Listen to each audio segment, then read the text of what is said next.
پاکستان۔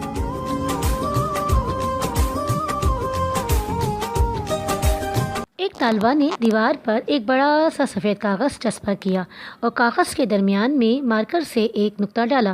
پھر اپنا منہ ساتھیوں کی طرف کرتے ہوئے پوچھا، آپ کو کیا نظر آ رہا ہے؟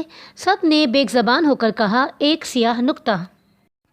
اس طالبہ نے حیرت کا اظہار کرتے ہوئے سب سے پوچھا، کمال کرتے ہو، تم سب اتنا بڑا سفید کاغذ! اپنی چمک اور پوری آب و تاب کے ساتھ تمہاری نظروں سے اوجھل ہے، مگر ایک مہین سا سیاہ نقطہ تمہیں صاف نظر آ رہا ہے۔ لوگ تو بس ایسا ہی کمال کرتے ہیں۔ آپ کی ساری زندگی کی اچھائیوں پر آپ کی کوتاہی یا کمی کا ایک سیاہ نقطہ ان کو زیادہ صاف دکھائی دیتا ہے۔ کسی شاعر نے کیا خوب کہا ہے، نہ تھی حال کی جب ہمیں اپنی خبر، رہے دیکھتے اوروں کے عیب و ہنر، پڑی اپنی برائیوں پر جو نظر، تو نگاہ ہمیں کوئی برا نہ رہا۔